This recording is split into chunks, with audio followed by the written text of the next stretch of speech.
Good morning students. आज के इस लेक्चर में आपका स्वागत है। आज के इस लेक्चर में हम हमारी जो बुक है मॉडर्न कॉन्स्टिट्यूशन उसकी थर्ड यूनिट से जापान के संविधान को प्रारंभ करेंगे और आज के इस लेक्चर में हम जापान के संविधान की जो प्रमुख विशेषताएं हैं के विषय में जानेंगे और जापान के जो संविधान की प्रमुख विशेषताएं हैं उन्हें हम दो अलग अलग वीडियो में जानेंगे क्योंकि एक वीडियो में कंटेंट बहुत ज़्यादा हो जाएगा। तो आइए शुरुआत करते हैं आज के इस लेक्चर की और पढ़ते हैं जापान के संविधान की प्रमुख विशेषताओं के विषय में। जापान का जो संविधान है वह एक लिखित संविधान है। संविधानों के वर्गीकरण वाले टॉपिक में हम संविधानों के विभिन्न जो प्रकार हैं के विषय में पढ़ चुके हैं। और लिखित संविधान, कठोर संविधान, लचीले संविधान, लिखित संविधान व अलिखित संविधान में क्या अंतर होता है के विषय में भी हम पढ़ चुके हैं। तो जो जापान का वर्तमान संविधान है वह एक लिखित संविधान है जिसका जो निर्माण है वह एक समिति द्वारा किया गया जिसकी अध्यक्षता मैक आर्थर द्वारा की गई थी। समिति द्वारा जो संविधान का प्रारूप निर्मित किया गया उस पर डाइट में व्यापक विचार विमर्श हुआ था, लेकिन डाइट को यह अधिकार नहीं था कि वह संविधान के मूल सिद्धांतों में कोई परिवर्तन कर सके। अक्टूबर 1946 में डाइट द्वारा इस संविधान को स्वीकार कर लिया गया और सम्राट की उद्घोषणा के साथ ही मई 1947 को जापान का नवीन संविधान लागू कर दिया गया। जो जापान का वर्तमान संविधान है उस पर विभिन्न देशों के जो संविधान है उनका प्रभाव पड़ा है। और यदि आप देखें तो जापान के संविधान पर ब्रिटिश और अमेरिकी जो संविधान है उनका प्रभाव प्रत्यक्ष तौर पर देखा जा सकता है। जापानी संविधान को शांति संविधान अर्थात पीस कॉन्स्टिट्यूशन भी कहा जाता है। जापान का जो संविधान है वह आकार की दृष्टि से अमेरिका से बड़ा व भारत के संविधान से छोटा है। जहां अमेरिकी संविधान में 7 अनुच्छेद हैं वहीं भारतीय संविधान या मूल संविधान में 395 अनुच्छेद हैं, जबकि जापान के संविधान में 11 अध्याय और 103 अनुच्छेद हैं। संविधान की जो भाषा है वह काफ़ी सरल रखी गई है ताकि जो साधारण या जो आम नागरिक हैं वे भी इसे सरलता से समझ सकें एवं जो जटिल प्रशासनिक या पेचीदगी भरी शब्दावलियाँ होती हैं उनका उल्लेख कम से कम किया गया है। जैसा कि हम पढ़ चुके हैं कि ब्रिटिश एवं अमेरिकी संविधान का प्रभाव जापान के संविधान पर है, तो ऐसे में अमेरिकी संविधान के मार्ग पर चलते हुए ही जापान में संविधान की सर्वोच्चता के सिद्धांत को अपनाया गया है। अर्थात जापान का संविधान ही जो है वो देश का सर्वोच्च कानून है। जापानी संविधान का जो अनुच्छेद 98 है वह कहता है कि यह संविधान राष्ट्र का सर्वोच्च कानून होगा और कोई भी कानून, अध्यादेश, राजाज्ञा या शासन का कोई अन्य आदेश अथवा उसका कोई भाग यदि इसकी धाराओं के विपरीत है तो उसकी कोई कानूनी प्रभावकारिता अथवा वैधता नहीं होगी। और इस अनुच्छेद की भाषा से स्पष्ट होता है कि जापान में संविधान की सर्वोच्चता के सिद्धांत को अपनाया गया है। साथ ही जापानी संविधान द्वारा सम्राट, रेजेंट, राज्य के मंत्रियों, डाइट के सदस्यों, न्यायाधीशों एवं अन्य सभी सार्वजनिक पदाधिकारियों को इस हेतु बाध्य किया गया है कि वे इसका सम्मान और समर्थन करें। संविधान की प्रस्तावना ने उन सभी संविधानों, कानूनों, अध्यादेशों, राज्याज्ञाओं को रद्द कर दिया है जो इस संविधान के विरुद्ध है। अतः हम कह सकते हैं कि अमेरिका से प्रभावित होकर जापान में भी संविधान की सर्वोच्चता के सिद्धांत को अपनाया गया है। साथ ही अमेरिकी संविधान से ही प्रभावित होकर एक अन्य और गुण जो अमेरिकी संविधान का है वह है कठोर संविधान, जिसे जापान के अंतर्गत अपनाया गया है। जापान का संविधान अमेरिका के संविधान से भी अधिक कठोर है। यह स्विस संविधान की भांति जापानी लोगों को संशोधन प्रक्रिया में साझेदार बनाता है।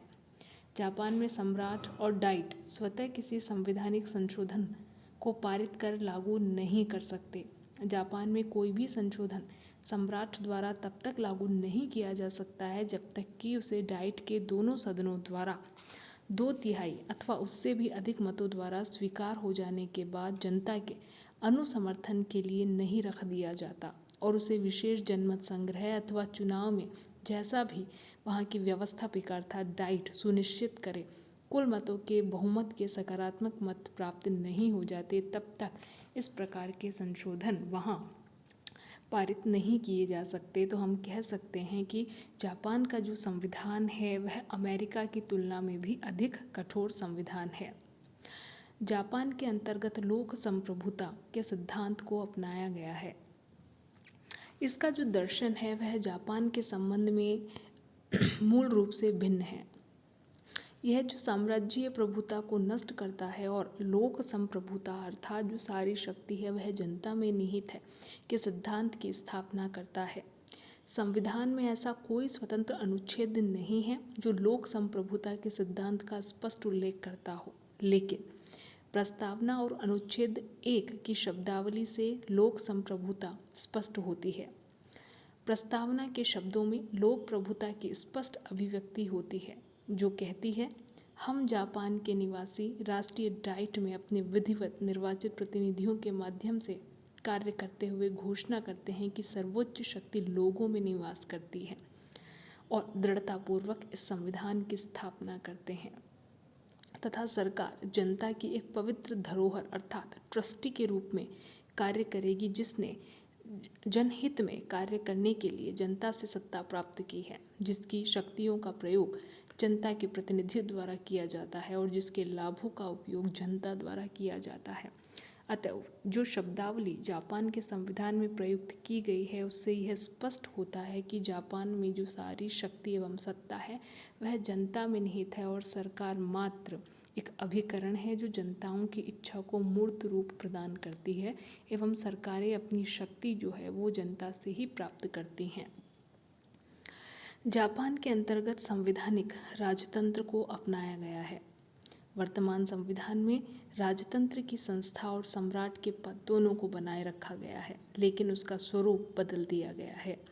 संवैधानिक राजतंत्र का अभिप्राय ही यही है कि जहाँ जो सम्राट हैं उनकी शक्तियाँ सीमित कर दी जाए। वह ब्रिटिश संप्रभु की भांति राज्य करता है, शासन नहीं करता। उसकी स्थिति ब्रिटिश संप्रभु से भी निर्बल है। जहाँ ब्रिटिश संसदीय प्रणाली संप्रभु को कुछ स्थितियों में विवेकाधिकार के प्रयोग का अवसर प्रदान करती है, वहाँ जापानी संसदीय प्रणाली सम्राट को किसी भी प्रकार के विवेकाधिकार का प्रयोग करने का कोई अवसर नहीं देती। जापानी संविधान का अनुच्छेद 4 कहता है, सम्राट को सरकार से संबंधित शक्तियाँ प्राप्त नहीं होंगी। प्रधानमंत्री की नियुक्ति में भी जापानी सम्राट विवेकाधिकार का प्रयोग नहीं करता, वरन वह डाइट द्वारा मनोनीत व्यक्ति को ही प्रधानमंत्री नियुक्त कर सकता है। अब हम बात करते हैं संसदीय लोकतंत्र की।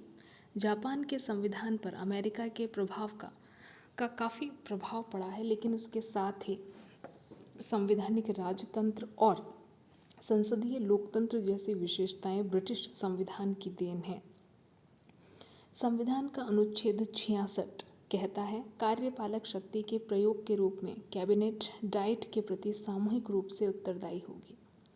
अनुच्छेद 69 के अनुसार यदि प्रतिनिधि सदन किसी अविश्वास के प्रस्ताव को पारित कर देता है अथवा किसी विश्वास के प्रस्ताव को अस्वीकार कर देता है तो कैबिनेट सामूहिक रूप से त्यागपत्र दे देगी। अतः हम कह सकते हैं कि जो कैबिनेट है वो डाइट के प्रति सामूहिक रूप से उत्तरदायी है और संसदीय लोकतंत्र के सिद्धांत के अनुसार ही अपने पद पर केवल तभी तक बनी रह सकती है जब तक कि उसे डाइट का विश्वास प्राप्त है। जापान में ब्रिटेन की ही भांति कार्यपालिका का स्वरूप दोहरा है, अर्थात नाममात्र एवं वास्तविक कार्यपालिका। जहाँ सम्राट में नाममात्र की कार्यपालिका निहित है, वहीं जो कैबिनेट है वह वास्तविक कार्यपालिका है। कैबिनेट और डाइट में घनिष्ठ संबंध भी होता है। कैबिनेट के सदस्य डाइट के सदस्य होते हैं, यद्यपि गैर सदस्य भी कैबिनेट के सदस्य हो सकते हैं। अब हम आज के इस लेक्चर की आखिरी विशेषता की बात करते हैं, प्रत्यक्ष लोकतंत्र। लोकतंत्र दो प्रकार के होते हैं, प्रत्यक्ष एवं अप्रत्यक्ष लोकतंत्र। अप्रत्यक्ष लोकतंत्र ही वर्तमान समय में अधिकांश देशों में प्रचलित है। चूँकि देशों का आकार काफ़ी विशाल हो चुका है, तो ऐसे में प्रत्यक्ष लोकतंत्र अपने आप में ही काफ़ी चुनौतीपूर्ण होता है। प्रत्यक्ष लोकतंत्र का अभिप्राय होता है जहां जनता सीधे ही शासन कार्यों में भाग लेती है। वहीं अप्रत्यक्ष लोकतंत्र का अभिप्राय होता है कि जहां जनता स्वयं या प्रत्यक्ष रूप से शासन कार्यों में भाग न लेते हुए अपने चुने हुए प्रतिनिधियों के माध्यम से शासन में भाग लेती है। स्विट्ज़रलैंड के संविधान की भांति ही जापान का जो संविधान है, उसमें भी संविधान संशोधनों के संबंध में जनमत संग्रह जैसी प्रत्यक्ष लोकतंत्र की व्यवस्था की गई है। जापान में कोई भी संविधान संशोधन तब तक सम्राट द्वारा लागू नहीं किया जा सकता जब तक कि उसे डाइट के दोनों सदनों द्वारा 2/3 अथवा उससे भी अधिक मतों से स्वीकार न कर लिया जाए और विशेष जनमत संग्रह अथवा चुनाव में या जैसा भी डाइट सुनिश्चित करे उसके लिए जनता के समक्ष या जनता की राय जानने के लिए न रख दिया जाए। लेकिन जापान का संविधान केवल संविधान संशोधनों पर जनमत संग्रह की बात करता है। आरंभन अर्थात किसी कानून का जो मसौदा या जो प्रारूप होता है, उसे जनता द्वारा तैयार किए जाने अथवा साधारण विधेयकों के संबंध में जनमत संग्रह की बात नहीं करता। जापानी लोगों के पास आरंभक या साधारण विधेयकों पर जनमत संग्रह जैसा कोई अधिकार नहीं है, जैसी व्यवस्था हमें स्विट्ज़रलैंड के संविधान में देखने को मिलती है। लेकिन जापान के लोगों के पास कुछ अद्वितीय अधिकार हैं, जैसे अनुच्छेद 79 के अनुसार जापान की जनता के पास सर्वोच्च न्यायालय के न्यायाधीशों की नियुक्ति की समीक्षा करने और उसे पदच्युत करने का अधिकार है। वहीं अनुच्छेद 15 कहता है कि जापान की जनता को अपने सार्वजनिक पदाधिकारियों का चयन करने एवं उन्हें उनके पद से हटाने का भी अधिकार है। जापान के सभी सार्वजनिक पदाधिकारी सारी जनता के सेवक हैं, किसी वर्ग विशेष के नहीं हैं। और ये सभी और ख़ास तौर से ये विशेषता जापान के जो संविधान है उसे अनूठा बनाती है। आज के इस लेक्चर में हमने जापानी संविधान की 7 विशेषताओं के विषय में पढ़ा। आगे आने वाले लेक्चर में हम शेष रही विशेषताओं के बारे में पढ़ेंगे। तो आज के इस लेक्चर में इतना ही। धन्यवाद।